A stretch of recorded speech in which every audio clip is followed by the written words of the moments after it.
Il est 19h30 à Fumbolo et partout en Côte d'Ivoire. Bonsoir à tous et merci de toujours nous suivre sur RTI2. Au sommaire de l'actualité, en cette période de jeûne, les aliments riches en glucides complexes, comme les céréales, le pain complet et les pâtes, sont idéaux pour fournir une énergie durable tout au long de la journée. Et pour la rupture, assez d'aliments sont prisés et nous les verrons dans ce temps d'information. Et puis, hors de nos frontières, Patrice Motsepe a été réélu président de la Confédération africaine de football, CAF, à l'issue de la 14e Assemblée générale extraordinaire, ce jour au Caire. Merci de nous rejoindre sur RTI2. En cette période, quand vient l'heure de la rupture du jeûne musulman, tous s'attellent de rompre le jeûne avec un aliment. Chacun avec son appréciation du thé, au beignet et même les fruits. Chaque personne a une manière spécifique d'entamer la rupture de son jeûne. Abdoulaziz Daramé et Kader Bachi l'ont suivi. Quelques fidèles pour vous. Ces beignets faits à base des haricots appelés communément gaou sont très souvent utilisés pour la rupture du jeûne avant toute autre nourriture. Ils sont surtout appréciés par les jeûneurs pour plusieurs raisons. Je suis venu payer mes galettes de l'haricot, communément appelé sosowomi, pour rompre le jeûne avec ça. Puisque c'est des galettes qui sont légères, alors dès que tu manges ça, tu n'as aucun problème pour la digestion. Les gaous sont beaucoup appréciés pour la rupture du jeûne. Cette vendeuse le confirme. Ceux qui viennent payer les villes, ils aiment ça même. Ces gaous, ils aiment beaucoup ici. Je fais 20 kilos. Ça finit jusqu'à les gens me fatiguent encore même. Comme je suis seule cette année-là, mes filles ne sont pas là. Sinon, si mes filles sont là, je fais plus que ça. Tout comme les beignets, le gnomi a aussi conquis les palais des jeûneurs. Cette galette de mil, cuite à l'huile, est aussi utilisée pour la rupture, sans oublier l'incontournable bouillie de mil. Oui, c'est la bouillie qui marche beaucoup ici. Ça marche très bon. Souvent à 18h, c'est fini. Souvent même ça finit avant ça. D'autres, les passants la payent pour aller couper les jeunes. Ça donne avant 18h, mais souvent ça, c'est fini. Ici, ces travailleurs rompent le jeûne tous ensemble. Avant toute autre nourriture, leur premier mets préféré est bien connu. Nous, on prend les tamaros et puis les ngomi. On prend un peu de lait aussi, Lipton. Après la rupture du jeûne, je coupe moi avec Lipton, et tamar le pain et puis mange ngomi. Et puis c'est fini. Lipton, bon, déjà, comme c'est café chaud, je prends un peu, puis boire, et puis après, arriver à la maison et mange. Dans le cadre du jeûne, tous ces mets utilisés sont importants. Ils regorgent d'énormes bienfaits pour la santé. Un reportage commenté par Assitan Diarra. Et dans cette même atmosphère, chaque année, la période du Ramadan et du carême chrétien, l'engouement pour les paniers garnis ne cesse de croître. Ces paniers, souvent remplis de produits alimentaires et d'articles symboliques, sont achetés pour être offerts à des proches ou à des personnes dans le besoin. Pour en savoir plus sur ces paniers, nous avons rencontré plusieurs confessionneuses et clientes dans la commune de Cocody, Assitan Diarra, Cécilia Bassolé et Kader Bachila. Des paniers composés de denrées alimentaires ou d'accessoires des prières en vogue ce mois de mars où fidèles chrétiens et musulmans observent le jeûne. Dans la commune de Cocody à Angré, Sarah est plongée dans le préparatif des différents colis commandés sur les réseaux sociaux par ses clients. Déjà avant le mois de Ramadan, on se permet de partir dans un grand supermarché de la place. On s'approvisionne en quantité, en grande quantité déjà. Et puis on vient en mettre en stock. Et là maintenant, on essaie de faire plusieurs paniers déjà à moindre coût, surtout à moindre coût, que nous publions sur notre page. Les prix varient de 7 000 francs jusqu'à, il y a même les paniers de 50 000, 75 000 et 100 000. Tout dépend de ce que la cliente demande. Des kits qui séduisent, des cœurs. C'est bien garni, il y a tout ce qu'on cherche à l'intérieur. Et puis elle est très accueillante, cette dame. Je fais ça pour faire une offre à une tata qui était bien courtoise avec moi tout ce temps, pour le remercier de tous ces gestes qu'elle a fait envers moi. Voilà. Et puis pour lui souhaiter un bon mois de carême. Dans les environs, à la Riviera Bonoumé, une boutique de confection des paniers de Ramadan attire notre attention. Ici, Christelle et ses collaborateurs sont bousculés. La demande est forte, il faut satisfaire la clientèle et tout doit être prêt avant l'arrivée des livreurs et clients.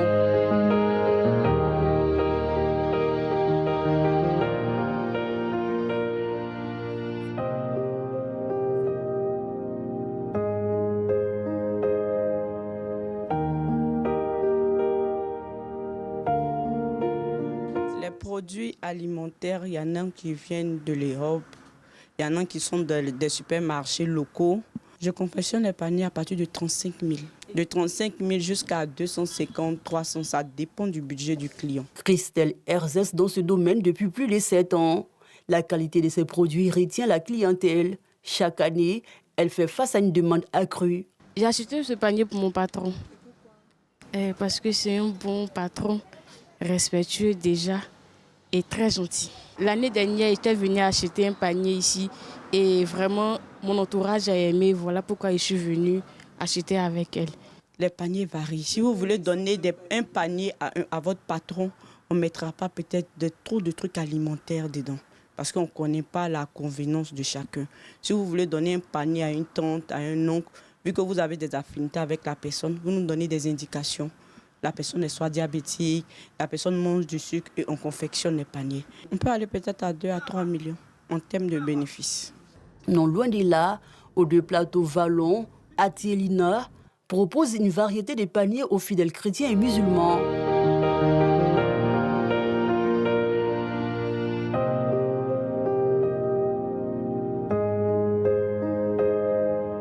Pendant cette période du Ramadan et du carême chrétien, son magasin ne désemplit pas. Donc on a 2, 3, 4, 5, 6, 7, 8, 9, 10, 11, c'est bien ça. Demain matin, à partir de 15h30, M. Paris qui va envoyer son chauffeur pour venir récupérer. Ça fait 13 ans qu'on fait les paniers Ramadan. Le carême chrétien, on a juste un peu les décorations qui changent.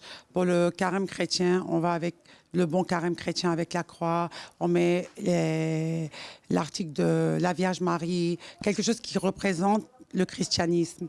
Maintenant, pour le musulman, c'est pareil. On va avec les décorations des musulmans. Par la grâce de Dieu, tout se passe très, très bien. Voilà, même là, on est au 12e jour du mois de Ramadan et on constate que le magasin est vide. On n'a plus grand choix, comme on dit. La coïncidence du jeûne musulman et du carême chrétien fait le bonheur des confectionneuses de paniers. Leurs chiffres d'affaires ne font que grimper. Excellent moment de jeûne et prière à la communauté musulmane et chrétienne de Côte d'Ivoire. Et pour parler de développement un peu plus loin du district autonome d'Abidjan, le maire de Fumbolo, dans le département de Dabakala, a échangé avec les populations. La rencontre s'est articulée autour de 3 axes, à savoir la cohésion sociale, le développement de la commune et l'état d'avancée des travaux de bitumage de l'as Miéméné Fumbolo, dans la région du Hambol. Et dans sa politique participative de développement, le maire Kélétié Nabélé Koulibaly associe les chefs coutumiers et guides religieux pour une réussite totale. Le reportage est signé Boubacar Silla et Soro Corona de RTI Boaké. Échange entre le maire de Fumbolo, commune du département de Dabakala, avec les chefs des villages, les guides religieux et les associations de jeunes et de femmes. La rencontre s'est articulée autour de 3 axes majeurs, à savoir l'exécution des projets de développement local, l'état d'avancement des travaux de bitumage de l'as Niéméné Fumbolo et la cohésion sociale. Face aux populations, l'autorité municipale explique que les grands chantiers initiés par le président de la République Alassane Ouattara mettent en lumière les ambitions du chef de l'État de faire de Fumbolo une localité moderne et modèle. Pour le maire, ce développement ne peut se faire sans l'engagement des populations. On remercie le président de la République Alassane Ouattara et les cadres du département d'Ambol. Grâce à eux, aujourd'hui, le département d'Ambol est en train de bénéficier beaucoup de développement, surtout Fumbolo. L'appel que je lance à la population, non seulement c'est pour avoir la cohésion. Les élections sont en train d'arriver. Il faudrait qu'on puisse avoir l'amour entre nous. Les populations félicitent le maire pour la bonne conduite des affaires de la commune et émettent quelques doléances. Le maire a félicité. En tout cas, il s'occupe de la jeunesse. Vraiment, les infrastructures commencent à s'améliorer. On avait un problème de route, on avait un problème d'électricité. Aujourd'hui, je pense que nous sommes déjà sur le bon pas. Tout commence à évoluer. On a les écoles dans tous les villages. C'est la vanne d'envoyer nos enfants à l'école parce que les écoles sont très proches. Tous les villages de la sous-préfecture sont éclairés. Une visite du chantier de la construction de la route Niéméné-Fumbolo a mis fin à cette rencontre. Objectif, rassurer les populations que cette route sera très bientôt livrée. Et pour la culture ivoirienne, la coordination principale de la chefferie Oué a procédé à l'investiture de l'honorable Taoussi Baréné, chef national de la diaspora Oué à la mairie de Makori. Au cours de cette cérémonie, plusieurs guides de la tradition sont venus nombreux afin de soutenir le nouveau chef. Abdoulaziz Daramé, Yamki Lermel et Gilles Tonien y étaient.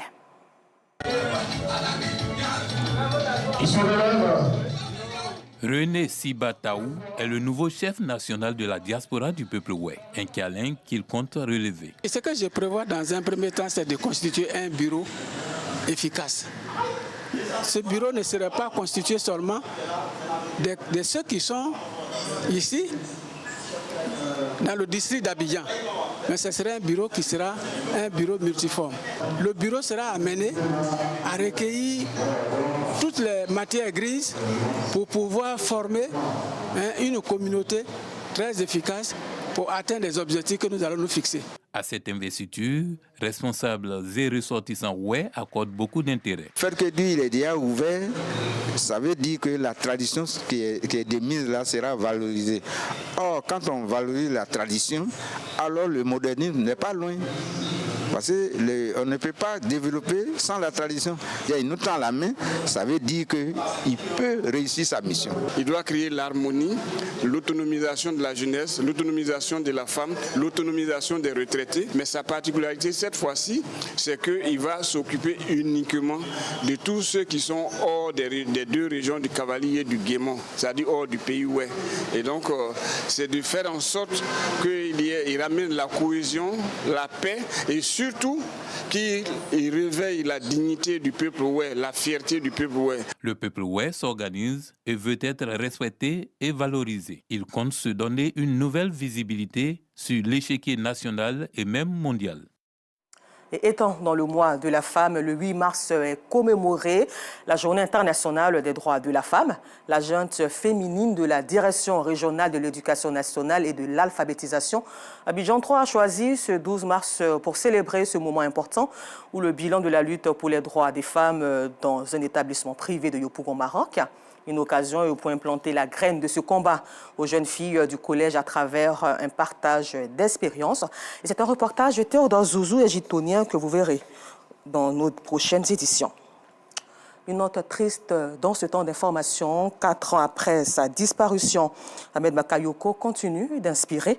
À Séguéla, sa ville natale, proches amis et leaders de jeunesse lui ont rendu hommage à travers des prières et des actions de solidarité, perpétuant ainsi les valeurs de générosité et de partage qui lui étaient chères. Nous Sangaré était à Séguéla. Mars 2021, mars 2025. 4 ans déjà que l'ancien Premier ministre Ahmed Bakayoko a quitté le monde des vivants. Pour honorer sa mémoire, amis, parents et leaders de jeunesse se sont réunis à Séguéla, sa ville natale où il repose à jamais. Celui qu'on appelait affectueusement l'ami des jeunes, il ne faisait pas de différence, il était avec tout le monde. Il était quand même important pour nous aussi de venir témoigner notre solidarité à la famille, à sa famille politique. À jamais, il sera toujours dans nos mémoires et nous pensons qu'il a inspiré beaucoup de jeunes en Côte d'Ivoire et nous allons continuer à entretenir ces valeurs de partage, ces valeurs d'union et de solidarité. Ce moment de recueillement a été marqué par des prières pour le repos de l'âme du défunt. Il est important pour nous, ces filleuls, qu'on se mette ensemble pour communier cette grande date avec la famille. Nous sommes venus pour cette grande reconnaissance à ce grand homme d'État. Nous restons toujours en prière pour lui. La cérémonie d'hommage a également été l'occasion de manifester des actions de solidarité en faveur des démunis et des guides religieux, perpétuant ainsi les valeurs chères à Ahmed Bakayoko. Reposez en paix, homme d'État. Nous vous le disions en titre, la Confédération africaine de football a tenu sa 14e Assemblée générale extraordinaire ce mardi 12 mars au Caire en Égypte. Et comme attendu, Patrice Motsepe a été réélu président. Le Camerounais Samuel Eto'o fait lui son entrée au comité exécutif et le Mauritanien Ahmed Yahya accède au conseil de la FIFA. Grosse désillusion en revanche pour le président de la Fédération sénégalaise de football, Augustin Senghor, recalé tout comme l'Ivoirien Yacine Idriss Diallo, à qui nous souhaitons assez de courage. En Europe, à Moscou, le Kremlin a réagi à la proposition de trêve de 30 jours conclu ce mardi 11 mars en Arabie Saoudite entre Kiev et Washington. Les autorités russes n'excluent rien, mais attendent d'être informés par le partenaire américain des détails précis et des modalités de mise en œuvre de ce couvre-feu. Nous retournons ici en Côte d'Ivoire où nous sommes en compagnie de l'écrivain Daouda Berté et avec lui nous parlons du roman Al-Hamdoulillah. Et si nous étions un peu reconnaissants envers Dieu. Bonsoir Monsieur Berté. Bonsoir Madame Kona. Merci d'être sur notre plateau. C'est moi. Alors pourquoi Al-Hamdoulillah et non Inch'Allah, Mashallah ou Allahu Akbar? Alors Al-Hamdoulillah, c'est l'expression de la gratitude. Okay. C'est une expression qui procède d'un constat par rapport aux différents bienfaits de Dieu à travers la pauvre créature que nous sommes et qu'il suffit effectivement que nous exprimions envers le Créateur l'expression de notre gratitude, d'où l'expression Alhamdulillah. Alors, Monsieur Berté, en quoi est-ce que sa parole peut être gage de notre réussite ici-bas et dans l'au-delà? Alors, la parole de Dieu, d'une façon générale, dans tous les livres révélés, c'est ce qu'il faut faire et ce qu'il ne faut pas faire. Okay. Et naturellement, cette législation vous permet d'être dans l'au-delà, dans un confort, je veux dire spirituel, un confort du bien-être, dans la mesure où vous devez respecter en fait tout ce que Dieu a dit de respecter, et vous êtes absolu de ne pas faire ce qu'il dit de ne pas faire. Et donc, cette guidance est essentielle pour nous. Et l'image la plus intéressante, c'est les jours de culte, lorsque vous voyez en fait les croyants d'une façon générale aller soit à l'église, soit à la mosquée, mais c'est à la recherche d'une guidance. Et cette parole nous guide pour notre bien-être ici-bas et dans l'au-delà. Okay. Alors, et si nous étions un peu reconnaissants envers Dieu, oui. Ou quelqu'un peut-être qui n'a aucune connaissance de la religion, oui. Pourquoi est-ce que moi je dois être reconnaissant envers quelqu'un dont j'ignore l'existence? Oui, j'aurais dû commencer même par exprimer toute ma reconnaissance à la direction de la RTI pour cette opportunité que vous m'offrez. Vous voyez très bien qu'effectivement, ça c'est entre humains. Et donc, si nous prenons conscience des innombrables bienfaits de Dieu à travers notre personne, oui. Il est évident qu'en retour, nous allons exprimer vis-à-vis de lui notre reconnaissance, de la même manière que je viens de le faire vis-à-vis du directeur général de la RTI. Okay. Et donc, à travers l'organisme humain, il y a beaucoup d'éléments qui montrent effectivement les innombrables bienfaits de Dieu à travers nous. Et donc, ce qui pourrait justifier effectivement cette expression de gratitude. Lorsque vous prenez par exemple le souffle divin, je pense que la crise sanitaire de la Covid a permis à tout le monde de voir en fait ce que c'est que le souffle divin. L'oxygène que nous inhalons sans aucun frais, sans aucune facture que nous payons à Dieu, ça doit être quand même pour nous une façon de reconnaître une gratitude vis-à-vis de Dieu, un bienfait de Dieu. Et donc le souffle divin, c'est l'expression de la gratitude de Dieu vis-à-vis de nous, et c'est un bienfait inestimable. Et lorsque vous prenez la fonction rénale, c'est pareil, c'est carrément un organisme, un organe en nous, mais qui permet d'évacuer tout ce qui est déchets toxiques à travers le corps. Quand vous prenez le sommeil, c'est un moment de repos. Lorsque vous êtes confronté à une question d'insomnie, vous voyez très bien effectivement que le repos, c'est un bienfait de Dieu. Et donc, à travers tous ces éléments que je viens d'illustrer, il est tout à fait normal que nous soyons reconnaissants vis-à-vis de Dieu, si effectivement nous réalisons que ce sont des bienfaits. Alors, ce qui veut dire que même dans la maladie, même dans la difficulté, oui. Il est important d'être reconnaissant à Dieu. Absolument. En tout temps et en toutes circonstances. En toutes circonstances. Alors, lors de la lecture de ce roman, oui. À la troisième partie, page 61, oui. Moi, j'ai vu la nécessité d'une rupture pour une communication bienfaisante du message divin. Oui, alors effectivement, c'est une rupture de paradigme dans la mesure où, en fait, vous allez voir à travers la lecture de ce livre les innombrables bienfaits de Dieu, à travers l'organisme humain et à travers sa parole comme une guidance. Vous allez vous rendre compte effectivement que Dieu mérite d'être aimé en dehors de la crainte de l'enfer et en dehors du désir du paradis. Okay. Parce que Dieu est amour, il ne mérite que l'amour.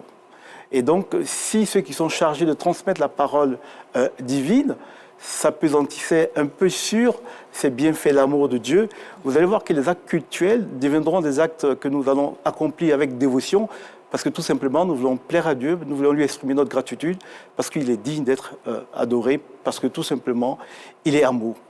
Voilà. Et non le faire avec un intérêt, sans intérêt. Quelconque, voilà, c'est ce que je dis. Le servir, absolument, le remercier sans avoir... En dehors du désir du paradis et la crainte de l'enfer, Dieu mérite d'être aimé parce qu'effectivement, il est amour.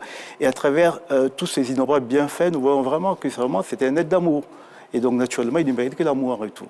Merci encore à vous, Monsieur prie. Berthet. C'est sur ces mots que nous allons conclure notre entretien. Et votre mot, c'est Alhamdoulilah. Et si nous étions un peu reconnaissants envers Dieu, permettez-moi d'ajouter en tout temps et en toutes circonstances. Fidèles téléspectateurs de RTI2 qui viennent de nous prendre en marche, sachez que nous étions en compagnie de l'écrivain Daouda Berthet et nous avons parlé du roman Alhamdoulilah. Et si nous étions un peu reconnaissants envers Dieu, en tout temps et en toutes circonstances, et c'est un roman que vous pouvez avoir dans toutes les librairies de Côte d'Ivoire au coût de 3 000 francs CFA. Moi, je vous donne rendez-vous demain à 19h30, toujours sur RTI2, la chaîne la plus proche des populations pour un autre temps d'information.